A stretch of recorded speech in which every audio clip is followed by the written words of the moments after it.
Assalamualaikum warahmatullahi wabarakatuh. Pada video kali ini kita akan membahas bagaimana melakukan instalasi CodeIgniter 4 pada sistem operasi Windows. Jadi pada kesempatan kita kali ini instalasi akan dilakukan menggunakan Composer. Nah, untuk ngecek apakah komputer kalian sudah sudah terinstalasi Composer, kalian bisa cek pada command prompt kalian. Jadi silahkan buka command prompt kalian, kemudian ketikkan Composer -v. Nah, kalau munculnya seperti ini berarti komposernya sudah terinstall. Nah, untuk instalasi komposernya sendiri ada di modul praktikum ya, nanti bisa kalian lihat. Nah, selanjutnya untuk melakukan instalasi CodeIgniter itu ada dua cara. Nah, pada video kita kali ini saya akan mempraktekkan bagaimana melakukan instalasi CodeIgniter dengan menggunakan Composer ya. Nah, untuk yang cara yang kedua itu instalasi manual, itu kalian cukup download aja di CodeIgniter ya. Langsung download aja di website resminya dari CodeIgniter, codeigniter.com/download. Kemudian nanti ketika sudah di download kalian bisa lakukan instalasinya. Jadi cukup hanya sekedar mendownload saja. Nah, untuk yang menggunakan Composer, kalian bisa lakukan menggunakan command prompt ya. Oke, nah di command promptnya kalian arahkan direktorinya.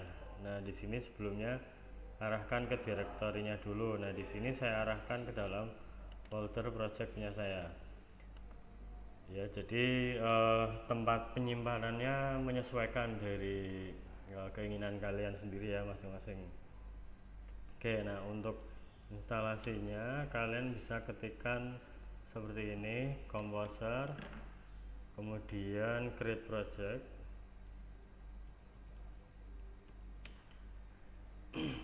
create project spasi CodeIgniter 4/app starter, kemudian nama foldernya atau nama projectnya. Nah, di sini kita akan namai dengan pertemuan 2 ya, dengan menambahkan perintah nodev ya. Nah, nodev ini untuk menghilangkan unit testingnya nanti. Oke, nah untuk perintah create projectnya sendiri ini udah ada di dokumentasi dari CodeIgniter-nya ya. Kalian nanti bisa lihat dokumentasinya di web codeigniter.com-nya seperti itu. Nah, ini selanjutnya tinggal kalian enter. Nah, nanti dari komposernya akan melakukan instalasi. Nah, pastikan di sini internet kalian juga aktif ya. Misal melakukan instalasi dengan Composer, karena dia akan istilahnya ngeklon dari repositorinya CodeIgniter seperti itu. Oke ya, sampai di tahap ini instalasi CodeIgniter 4 ini sudah berhasil.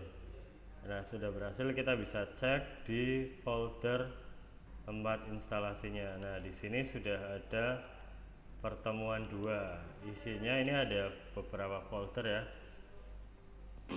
Ada app, public, test vendor, writable, dan lain-lain. Oke, nah di sini folder pertemuan 2 ini silakan buka dengan kode editor kalian. Nah, di sini saya gunakan Visual Studio Code ya. Kalian bisa gunakan Sublime atau yang lain ya, kode editor yang lain ya.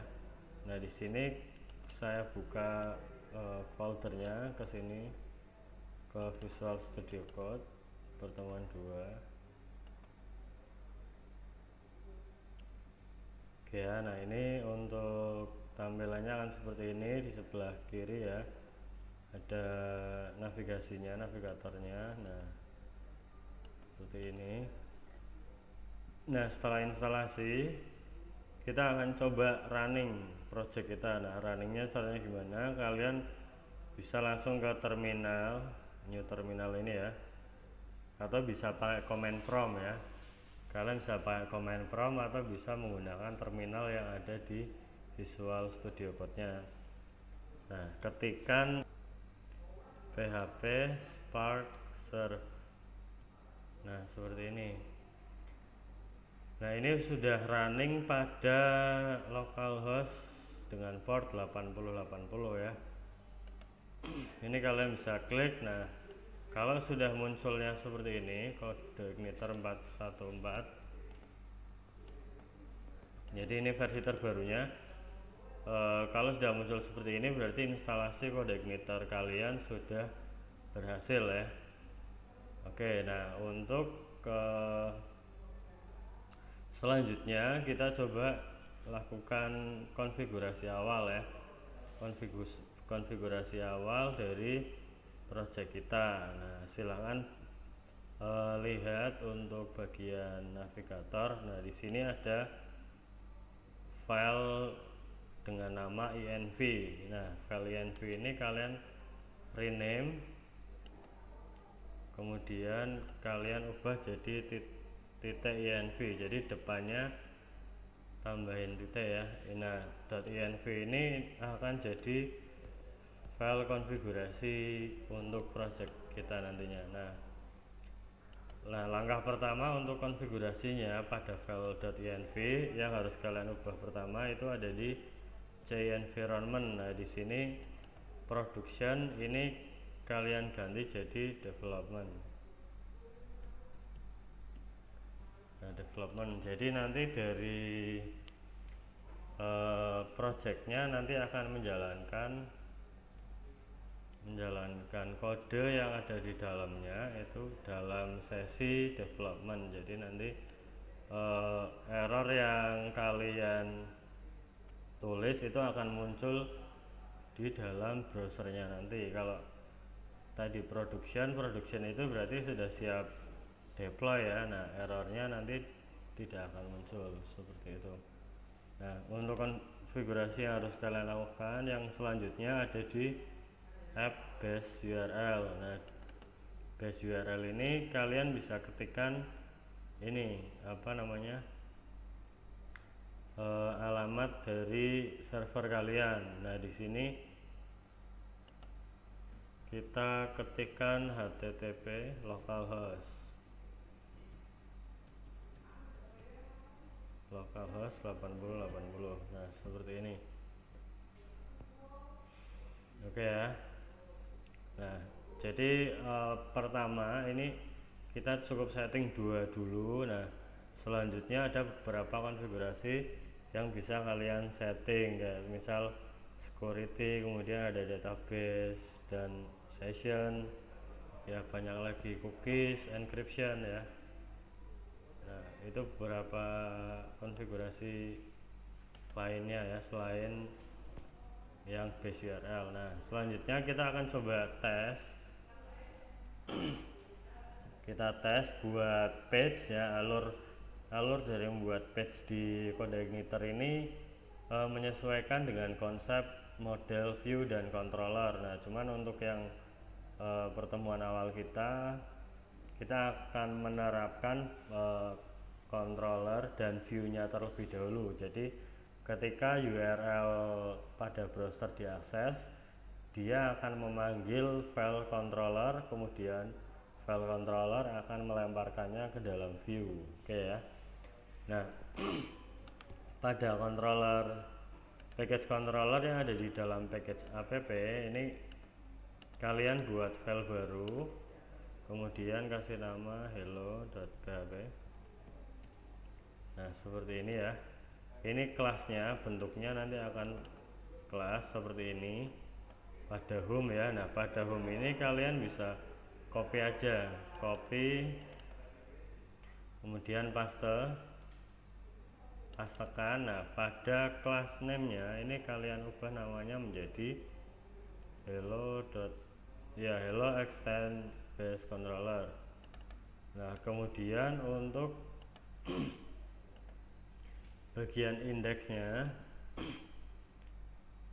kalian coba ubah menjadi seperti ini ya. Jadi kita akan mengirimkan sebuah data dari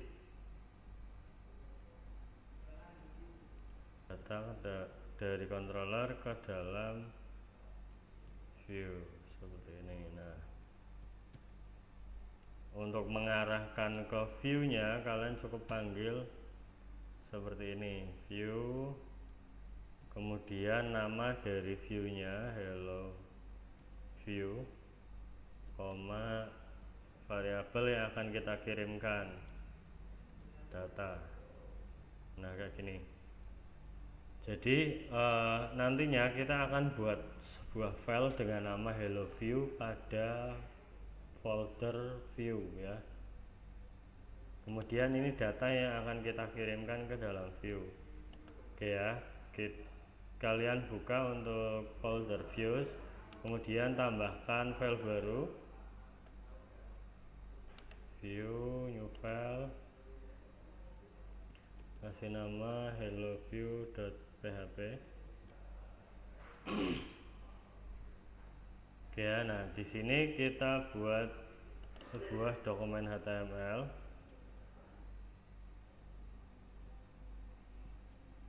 Di sini kita coba echo variabel title yang tadi sudah kita kirimkan. Nah, di sini kita coba buat tag H2 ya, sama seperti yang ada di modul. Nah, di sini kita juga echo untuk titelnya, title seperti ini. Oke ya. Nah, sampai sini kita simpan, kalian simpan. Kemudian kita akses kelas ini, kelas hello ya. Silahkan buka browsernya, kemudian pada base URL ini kalian slash, kemudian ketikkan nama kelasnya ya. Jadi yang dipanggil di sini nama kelas tadi, kelas hello. Nah, ini akan muncul hello world dengan title di sini juga hello world. Jadi variabel yang ada di dalam controller itu sudah bisa kita kirimkan ke dalam view ya. Oke, nah mungkin untuk pembahasan pada video kali ini sampai pada menampilkan view dari controller. Jadi requestnya pada URL apa, nanti akan menampilkannya halaman mana gitu ya. Nah, mungkin seperti itu aja, cukup sekian pada pembahasan kita kali ini. Assalamualaikum warahmatullahi wabarakatuh.